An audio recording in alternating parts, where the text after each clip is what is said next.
खबरों की शुरुआत करते हैं इस वक्त की बड़ी खबर के साथ। महंगाई और बेरोजगारी के खिलाफ कांग्रेस का भोपाल में एहतजाज। यूथ कांग्रेस ने एहतजाज को दिया युवा शिंगनाथ का नाम। पुलिस ने एहतजाजियों पर युवा शंखनाथ का नाम दिया गया। यूथ कांग्रेस ने एहतजाज को। पुलिस ने एहतजाजियों पर ताकत का किया इस्तेमाल। पुलिस ने एहतजाजियों पर वाटर कैनन का भी इस्तेमाल किया। कांग्रेसी किसानों के मसाइल और लॉ एंड ऑर्डर की नाकिस सूरत हाल को लेकर एहतजाज किया जा रहा है। तो बेहद बड़ी खबर कांग्रेस की जानिब से। कांग्रेस भोपाल में बेरोजगारी और महंगाई के खिलाफ एहतजाज कर रही है। पुलिस ने एहतजाजियों पर ताकत का इस्तेमाल किया और उन्हें वाटर कैनन का इस्तेमाल किया जाए ताकि मुजाहिरीन को मुंतशिर किया जाए। कांग्रेसी किसानों के मसाइल और लॉ एंड ऑर्डर की नाकिस सूरत हाल को लेकर एहतजाज कर रही है। तो बड़ी खबर इस वक्त की, कांग्रेस का भोपाल में एहतजाज किया जा रहा है। यह एहतजाज महंगाई और बेरोजगारी के ताल्लुक से किया जा रहा है। दरअसल पुलिस ने एहतजाजियों पर अपनी ताकत का इस्तेमाल किया। ताकत के दौरान उन्होंने वाटर कैनन का इस्तेमाल किया ताकि भीड़ को मुंतशिर किया जाए। कांग्रेसी किसानों के मसाइल और लॉ एंड ऑर्डर की नाकिस सूरत हाल को लेकर एहतजाज किया जा रहा है। तो बड़ी खबर, मुल्क में महंगाई और बेरोजगारी का जो सफा है वो बढ़ता ही जा रहा है और कांग्रेस ने आज अपना कदम उठाते हुए भोपाल में एहतजाज किया। एहतजाज के दौरान पुलिस ने कार्रवाई की और वाटर कैनन का इस्तेमाल किया। भीड़ को मुंतशिर करने के लिए पुलिस ने अपनी ताकत का भरपूर इस्तेमाल किया। आप टीवी स्क्रीन पर तस्वीरों के जरिए साफ तौर पर देख सकते हैं कि किस तरह से पुलिस ने वाटर कैनन का इस्तेमाल किया है ताकि भीड़ को मुंतशिर किया जाए।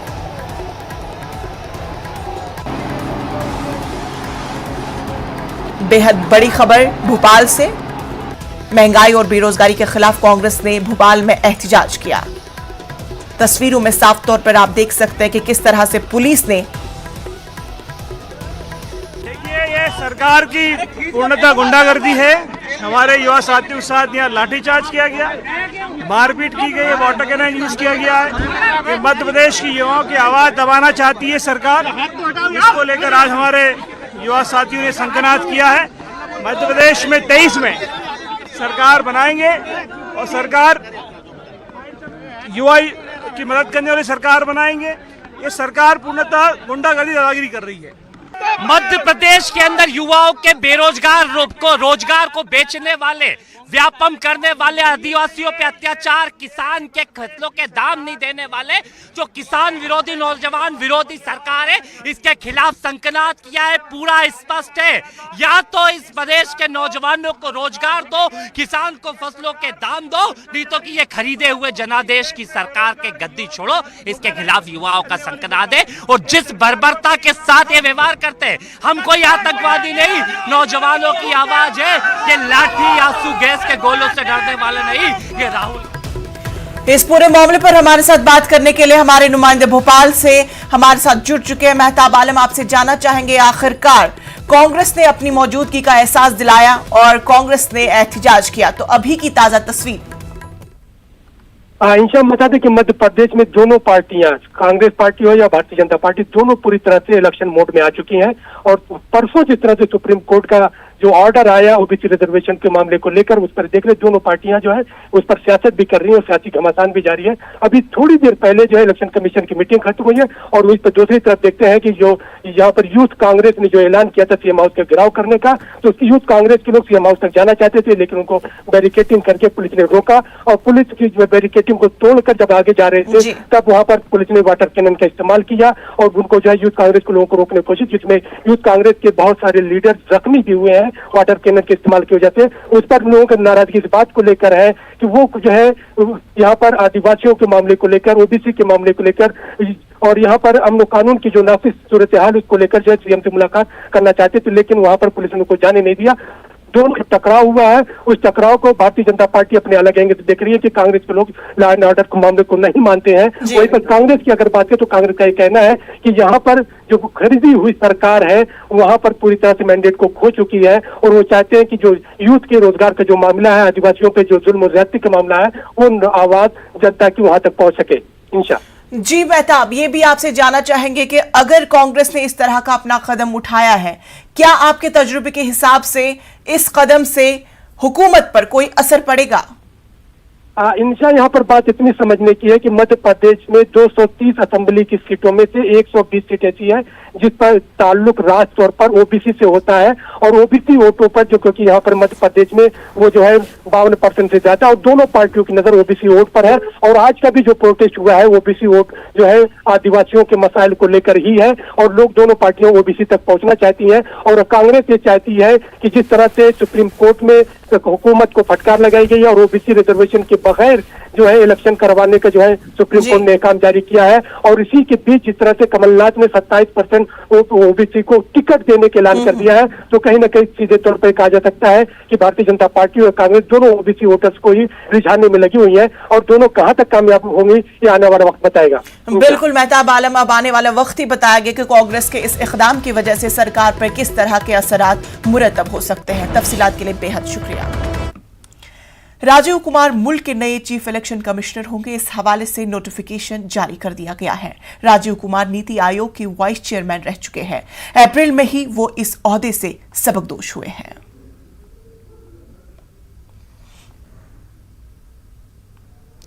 ज्ञानवापी मस्जिद मामले पर अदालत थोड़ी देर में फैसला सुनाएगी। अदालत वीडियोग्राफी सर्वे और एडवोकेट कमिश्नर बदलने के मामले पर आज फैसला सुनाएगी। मुस्लिम फरीक की जानिब से एडवोकेट कमिश्नर को बदलने का फैसला किया जा रहा है। इसी केस में दोनों फरीकों की जानिब से दलाइल पेश किए जा चुके हैं। समाअत के बाद अदालत ने 36 दिनों तक अपना फैसला महफूज रख लिया था।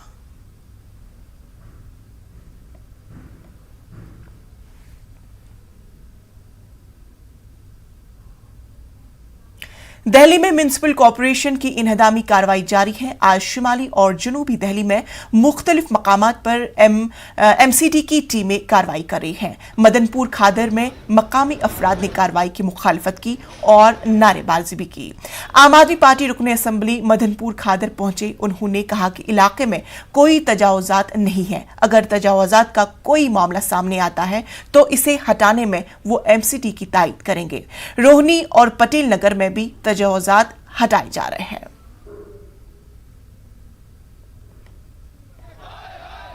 इस तरह से ओखला विधानसभा को पूरी को बदनाम किया जा रहा है, उसके लिए हम हर जगह पूरे वार्ड में जाने के लिए तैयार, पूरी विधानसभा में। बात इससे नहीं है कि क्या कहें जी कि मेरा वार्ड है या नहीं है, लेकिन अगर कहीं गलत हो रहा, किसी के मकान तोड़े जा रहे हैं या किसी की दुकान तोड़ी जा रही है, हम उसके खिलाफ खड़े हैं पूरी विधानसभा में, चाहे कहीं भी हो या इसके अलग भी कोई सी विधानसभा में हो। क्योंकि गलत तरीके से जिस तरह से अभियान चलाया जा रहा है इंक्रोचमेंट के नाम पे, आज बिल्डिंगों को तोड़ा जा रहा है। एमसीडी में धराशायी मोस्ट करप्ट डिपार्टमेंट एमसीडी है। यहाँ पे जेई एमसीडी की उगाई करते हैं, दिल्ली पुलिस उगाई करती है। दिल्ली पुलिस की नाक के नीचे यहाँ से क्या कहना जी, आज दिल्ली पुलिस की नाक के नीचे ये बिल्डिंगें बनी है। दिल्ली पुलिस इसमें लिप्त है। 1994 की कॉलोनी है, 2007 में इसका नक्शा पास हो गया। 2007 में नक्शा पास होने के बाद प्रिजनल सर्टिफिकेट मिल गया। 628 नंबर पे ये कॉलोनी पास है, अनऑथराइज्ड नहीं है, प्राइवेट कॉलोनी है। सरकार से किसानों की जमीन खरीद के मकान बनाए जा रहे हैं। यहाँ एमसीडी का कोई रोल नहीं है। एमसीडी का सिर्फ ये रोल है कि वो बिल्डिंग बनाने में रोकती है और पैसा देती है। 50-50 लाख रुपए मांग रही है स्कूल वालों से। ये अनऑथराइज्ड इलाका है, ओजोन कहलाता है। यहाँ के मकामी लोग हैं, वो यहाँ पर आरोप लगा रहे हैं कि यहाँ इस वक्त की बड़ी खबर आपको बता दें, अमानुतुल्लाह खान को हिरासत में लिया गया। पुलिस ने लाठीचार्ज का इस्तेमाल किया। इन्हदामी कार्रवाई कर रहे थे मुखालिफत। अमानुतुल्लाह खान को हिरासत में लिया गया। तो आपको बड़ी खबर दिल्ली से इस वक्त बताई जा रही है। इन्हदामी कार्रवाई के दौरान ओखला के रुकने असेंबली अमानुतुल्लाह खान को हिरासत में लिया गया। आपको बता दें, उन्होंने इससे पहले बताया था जब तक एमसीडी की टीम यहां से वापस नहीं जाएगी वो धरने पर मुकम्मल तौर पर रहेंगे। लेकिन अब पुलिस ने कार्रवाई करते हुए उन्हें हिरासत में लिया है। तो दिल्ली से इस वक्त की बड़ी खबर, ओखला के रुकने असेंबली अमानुतुल्लाह खान को हिरासत में लिया गया। इससे पहले वो धरने पर बैठे हुए और उन्होंने अपने बयान में ये भी कहा था कि जब तक न एमसीडी की टीम यहां से वापस लौट जाती है तब तक वो धरने पर मुकम्मल तौर पर रहेंगे। और अब पुलिस ने कार्रवाई करते हुए उन्हें हिरासत में लिया।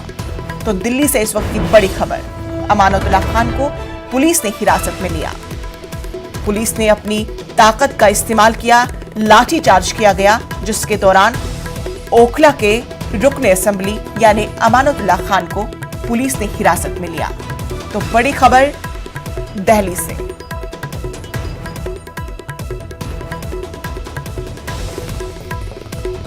रुकने असेंबली अमानतुल्लाह खान के खिलाफ कार्रवाई करते हुए पुलिस ने उन्हें हिरासत में लिया। उनके बयान के मुताबिक वो तब तक धरने पर बैठे जब तक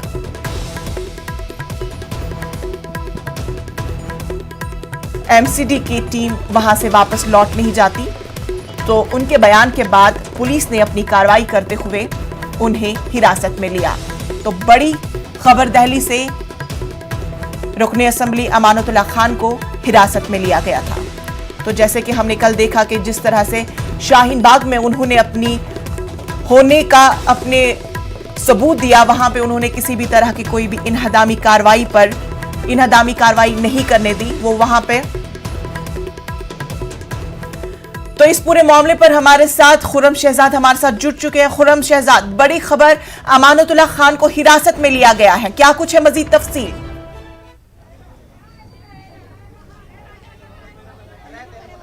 देखिए, लगातार पुलिस और जो आम आदमी पार्टी के लीडर्स हैं या मकामी लोग हैं उनके बीच में लगातार सुबह से ही बातचीत हो रही थी और ये था कि 2 बिल्डिंगों पर ही कार्रवाई होगी, लेकिन उसके बीच में नारेबाजी शुरू हो गई और उसके बाद माहौल बिगड़ गया। दिल्ली पुलिस और सीआरपीएफ के जवान हैं, उन्होंने लाठी चार्ज किया, उसके जवाब में फिर पत्थरबाजी भी शुरू हो गई। हालांकि क्षेत्र के जो लोग हैं, मकामी जो लोग हैं, वो ये इल्जाम लगा रहे हैं कि यहाँ पर जो पत्थरबाजी हुई है वो दिल्ली पुलिस की तरफ से हुई है। लेकिन आपको मैं यहाँ की तस्वीरें दिखा रहा हूँ, इस वक्त यहाँ पर कोई भी जो यहाँ के मकामी लोग हैं वो मौजूद नहीं है, आम आदमी पार्टी के लोग यहाँ पर मौजूद नहीं है, सबको पूरी तरीके से खदेड़ दिया गया है। अलबत्ता यहाँ पर छुटपुट तरीके से कुछ पत्थर पड़े हुए हैं, कुछ चप्पल पड़ी हुई हैं। आप देखिए कि किस तरीके से लोग यहाँ से भागे हैं। ये खवातीन की चप्पल है और ये देखिए एक दूसरी चप्पल यहाँ पर पड़ी हुई है।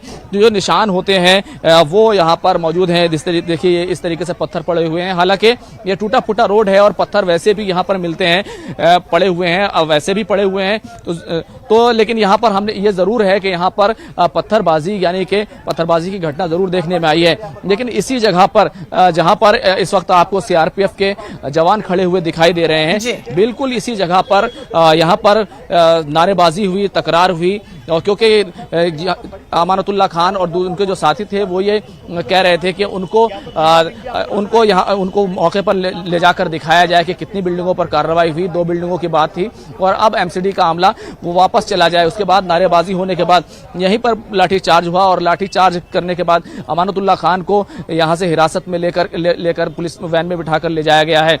लेकिन इस जगह पर जहाँ पर इस वक्त हम खड़े हुए हैं, यहाँ पर आपको देखिए किस तरीके से लोग यहाँ से भागे हैं, किस तरीके से पुलिस से बच करके वो बहुत तेजी के साथ यहाँ से गए हैं, वो यहाँ पर देखने को मिला है। तो ये तमाम मंजर देखते हुए अंदाजा लगाया जा सकता है कि पुलिस ने अपनी ताकत का भरपूर इस्तेमाल किया है।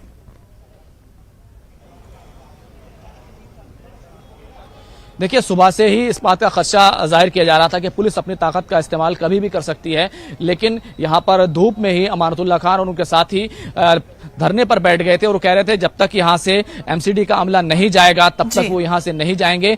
लगातार तकरार हो रही थी। सुबह भी एक मौका ऐसा आया था जब पुलिस ने और जो सिक्योरिटी के जवान हैं उन्होंने अपनी ताकत का इस्तेमाल किया था और लोगों को यहाँ से इधर उधर किया था। लेकिन अब दोबारा से अमानतुल्लाह खान वहीं पर धरने पर बैठ गए थे और फिर दोबारा से 2 बजे की बात थी कि वहां यहाँ से एमसीडी का अमला चला जाएगा और मौके पर मुआयना हो रहा था। ले जाकर के पुलिस के जो लोग हैं वो मौके पर ले जाकर दिखा रहे थे कितनी बिल्डिंगों पर कार्रवाई हो रही है। लेकिन उसके बाद जब यहाँ पर नारेबाजी शुरू हो गई, अमानतुल्लाह खान हालांकि धरने पर बैठ गए थे, उनके दूसरे लोग नारेबाजी कर रहे थे, दिल्ली पुलिस के खिलाफ भी नारेबाजी शुरू हो गई और उसके बाद पुलिस की तरफ से लाठीचार्ज किया गया और लोग जो है वो यहाँ से भागे और भागने के बाद जब पुलिस उनकी तरफ दौड़ी तो काफी दूर जाने के बाद उन्होंने उस तरफ, जिस तरफ मैं आपको हाथ से इशारा कर रहा हूँ, उधर काफी दूर आगे जाकर के उन्होंने सीधे तौर पर एक तरीके से पत्थरबाजी की, लेकिन बहुत ज्यादा पत्थरबाजी नहीं हुई, ऐसा नहीं है, इसलिए कि थोड़ी सी घटना जरूर हुई है। देखिए अभी भी जो दिल्ली पुलिस के जवान हैं या सीआरपीएफ के लोग हैं वो लगातार यहाँ पर एक तरीके से नियंत्रण बनाए हुए हैं, कंट्रोल बनाए हुए हैं और यहाँ से लगातार लोगों को खदेड़ रहे हैं और आगे जा करके जो जिस तरीके से मीडिया से लोग बात करने आ रहे हैं या फिर भीड़ इकट्ठा करने की कोशिश कर रहे हैं उनको दौड़ाया जा रहा है और कई लोगों को अभी तक पुलिस के जरिए से पकड़ा गया है और उनको वैन में बिठाकर ले जाया गया है। तो खुर्रम, आपसे जानने की कोशिश करेंगे क्या एमसीडी की जानिब से अभी कार्रवाई अंजाम दी जा रही है या रुक गई है? देखिए एमसीडी की तरफ से जो कार्रवाई अभी तक अंजाम दी जा रही है उसका जो वक्त है वो 3:30 बजे तक का वक्त है, उस वक्त तक लगातार जो है कार्रवाई जो होनी है। अभी भी देखिए एक शख्स को यहाँ से ले जाया जा रहा है, उनको पकड़ा जा रहा है, अपना नाम बताइए।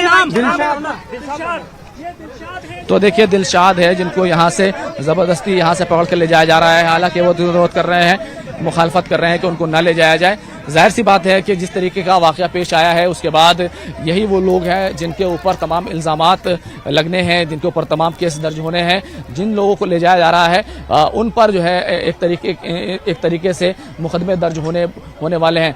तो दिलशाद हैं, इस नौजवान को ले जाया जा रहा है और उससे पहले कई और नौजवानों को यहाँ से पकड़ कर ले जाया जा चुका है और जाहिर सी बात है कि यहाँ पर जो लोग हैं वो अपना गुस्सा का इजहार करना चाहते हैं, तो इस तरीके से दिलशाद को ले जाया गया है। लेकिन आप देखिए कि यहाँ से अब जो है खवातीन जो है वो आगे बढ़ने लगी हैं और किस तरीके से जबरदस्ती लेके कैमरा दिखाओ उधर को, जबरदस्ती लेके नहीं लेके क्या है बताओ क्या है? यहाँ पर जबरदस्ती ले जाने की बात की जा रही है।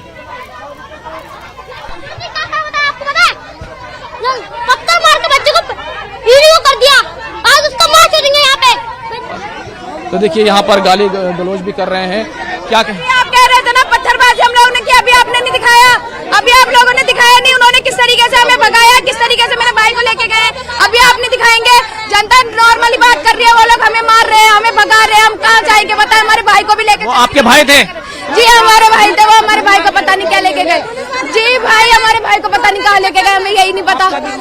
रुखसार जी यही रहते हैं, यही जन्मे, यही के हम 15 सालों से यहाँ रह रहे हैं, हमारे माँ बाप 50 साल से रह रहे हैं यहाँ पे।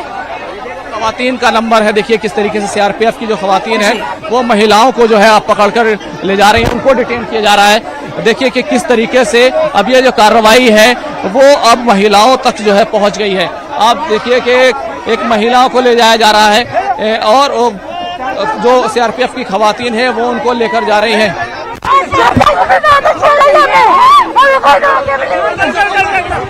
तो ये देखिए कि ये तस्वीरें जो हैं वो कहीं ना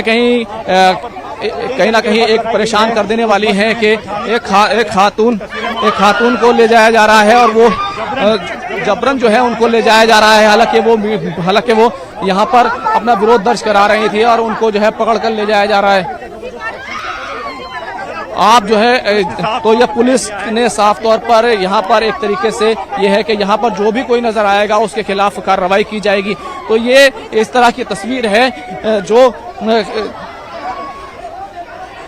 काफी कहना चाहिए कि एक खातून को जो है जबरदस्ती ले जाने की बात कही, महिलाओं को उठाने का काम जो है वो शुरू कर दिया गया। तो हम देख रहे हैं कि किस तरह से वहां पे लोगों का इल्जाम है कि पुलिस की बर्बरियत जो है वो उन पर हावी हो चुकी है। तस्वीरों में साफ तौर पे आप देख सकते हैं कि किस तरह से वहां पे सीआरपीएफ की वुमेन बटालियन जो है वहां पे पहुंच चुकी है और देखने को मिल रहा है।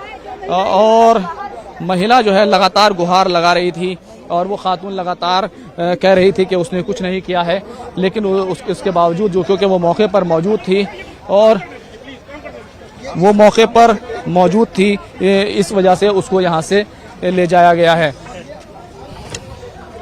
तो देखिए कि ये तस्वीरें जो है आपको जो दिखाई दे रही हैं, खवातीन पर वहां पे दिख रहा है कि लोगों का इल्जाम है कि बर्बरियत उन पर की जा रही है और खवातीन को वुमेन पुलिस विंग की जानिब से उन्हें भी हिरासत में लिया जा रहा है और वहां पे जितने भी मुजाहिरीन हैं उन्हें भी अपनी हिरासत में लिया जा रहा है। दरअसल उनका जो ये एहतजाज है वो उन पर ये इल्जाम लगाया जा रहा है कि वहां पे गैर कानूनी तजावुजात जो है उन्हें हटाया जा रहा है और उन्हीं के ताल्लुक से वहां की आवाम जो है वो सड़कों पर निकलकर अपना एहतजाज दर्ज कराने के लिए सड़कों पर उतर आई है। ताहम पुलिस की जानिब से जिस तरह से वहां पे कार्रवाई की जा रही है, वहां पे पथराव भी किया गया।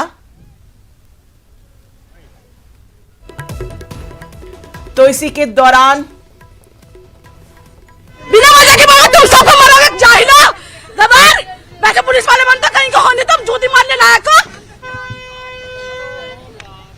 तो ये तो माँ और बेटी हैं जिनको जो है तुम हाय पड़ेगी तुम लोगों को लेके चलो, कहाँ लेके जाओगे, चलो लेके। तो ये देखिए कि माँ बेटी को गिरफ्तार किया गया है और देखिए कि यहाँ पर उससे पहले एक नौजवान दिलशाद को गिरफ्तार किया गया था, अब बेटी को गिरफ्तार किया गया है। तो ये जो भी मौके पर मिल रहा है पुलिस जो है इस्तेमाल कर रही है और कहना चाहिए कि अब इस इलाके में यहाँ पर मौके पर कोई भी किसी तरह की मुखालफत जो है पुलिस उसको बर्दाश्त नहीं कर रही है, बल्कि उसको जो भी यहाँ नजर आ रहा है उसको डिटेन किया जा रहा है, उसको यहाँ से ले जाया जा रहा है। चलिए खुर्रम शहजाद, हमारी नजर इस खबर पर बनी हुई है, तफसीलात के लिए बेहद शुक्रिया। तो बड़ी खबर आपको बता देगी आनवापी मस्जिद के ताल्लुक से कोर्ट कमिश्नर नहीं हटाए जाएंगे।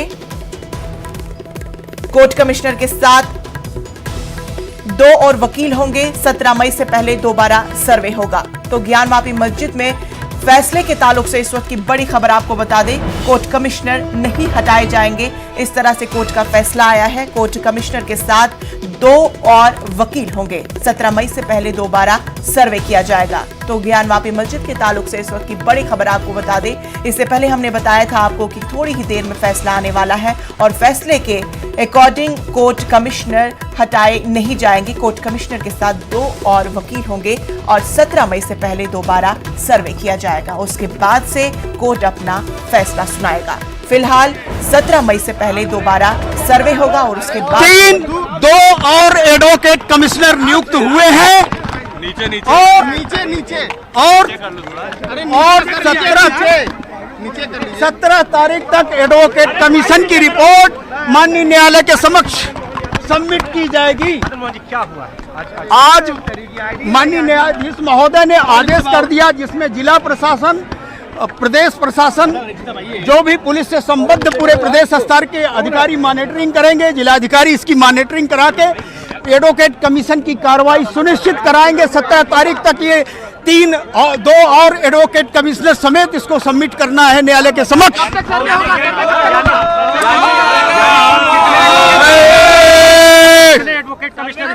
2 और अजय कुमार के साथ 2 और एडवोकेट कमिश्नर नियुक्त हुए हैं और ये कार्रवाई 17 मई के बीच संपादित करानी है, जिसमें प्रदेश का शासन, जिला प्रशासन, पुलिस कमिश्नरेट इत्यादि का सहयोग ज्ञानवापी मस्जिद से लगा प्रत्येक भाग में यह कार्रवाई संपादित होगी। 17 तारीख से पहले हाँ, 17 मई के पूर्व ही इसको सबमिट करना है न्यायालय के समक्ष। जिस तरह से एक चीज का स्पेसिफिक आदेश होने की बात थी, बैरिकेडिंग के भीतर थे, इसको लेकर क्या कहना?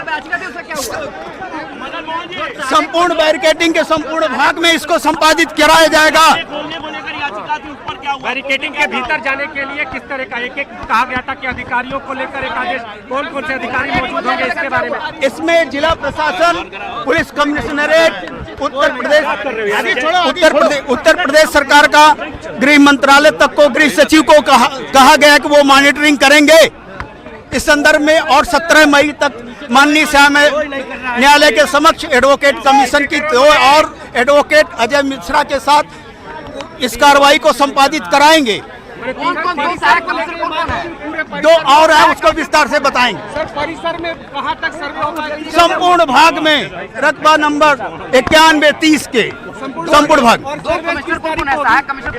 दो और हैं यहीं के कमिश्नर हैं, उनका एक अखिलेश है और एक अजय कुमार जी भी हैं जी। तो ये बताइए कहाँ तक का सर्वे होगा? संपूर्ण रकबा नंबर 9130 संपूर्ण यानी कथित ज्ञानवापी मस्जिद के संपूर्ण भाग में होगा। जो ये कहा जा रहा था कि मस्जिद के बैरिकेड के अंदर नहीं जा पाएंगे अब? सुनिश्चित कराया है प्रशासन को, स्पष्ट आदेश है इस कार्रवाई को सुनिश्चित कराना प्रशासन की जिम्मेदारी, जिला प्रशासन और पुलिस कमिश्नरेट। तो बड़ी खबर आपको बता दें, ज्ञानवापी मस्जिद के ताल्लुक से 17 मई से पहले दोबारा इस पर गौर व फिक्र किया जाएगा। तो फिलहाल खबरों में इतना ही, मुझे दीजिए इजाजत। आदाब। इस न्यूज हेडलाइंस के प्रायोजक